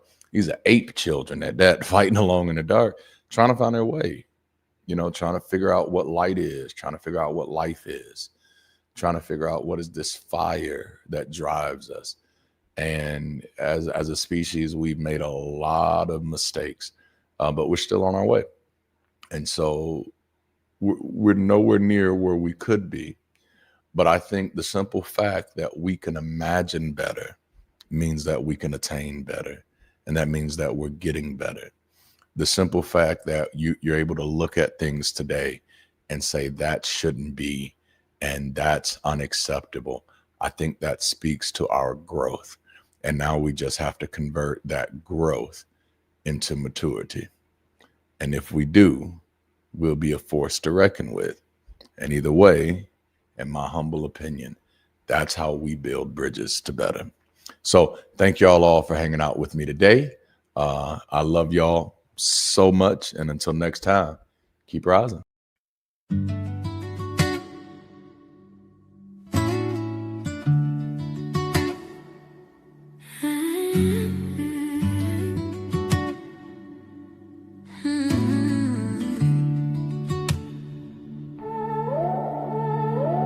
So happy to be here, finally living with no fear. I'm living my best year, so glad I didn't give up in last year. I'm happy that you're here too, so happy to be with you. Glad that you made it through, I saw that you made it through. I'm happy to be here, I'm finally living with no fear. I'm living my best year, so glad I didn't give up in last year.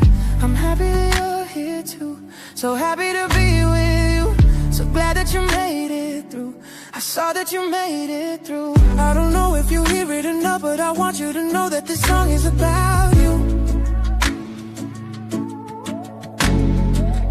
I'm saying you're more than enough. If you looked at yourself, you would be fucking proud of you. Get that weight off your chest, let it go, let it flow. Let it roll off your shoulders. Don't be scared to be loud, to be proud, to be bold, to be more than they told ya. It's like jumping out of airplanes and swimming with the sharks. That existential feeling when you're staring at the stars. There's a hurricane in my head, but the lightning in my heart makes it worth it. Yeah, I still get nervous when you drop in the stream and you check out this life is. Yeah, it feels like the very first time I can build with you forever. I am certain, yeah, 'cause I still get nervous when we all get the point in the fireworks blasting and sparks through the air like the 4th of July. I can build with you forever, I am certain, yeah, 'cause I still get nervous. So happy to be here, I'm finally living with no fear. I'm living my best year, so glad I didn't give up in last year. I'm happy that you're here too, so happy to be with you.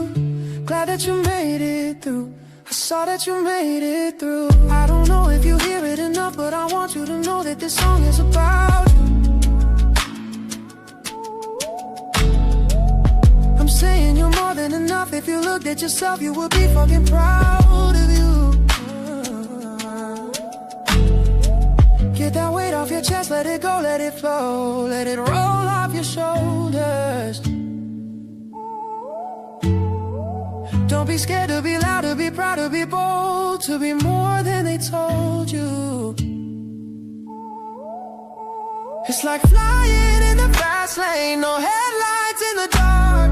That existential feeling makes you wonder who you are. There's a wild wind in my head, but the butterflies in my heart makes it worth it.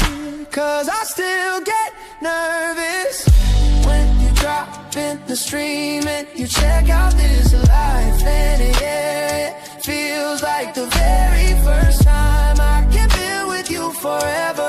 I am certain, yeah. 'Cause I still get nervous when we all get the point and the fireworks flashing and sparks through the air like the 4th of July. I can build with you forever. I am certain, yeah. 'Cause I still get nervous. Hey! 'Cause I still get nervous.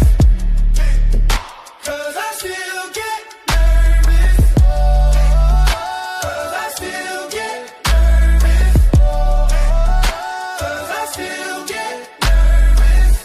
We all get the point in the fireworks flashing and sparks through the air like the 4th of July.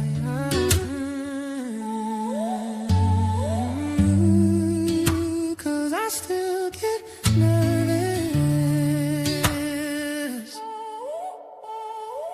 when you drop in the stream and you check out this life and it feels, yeah, it feels like the very first time.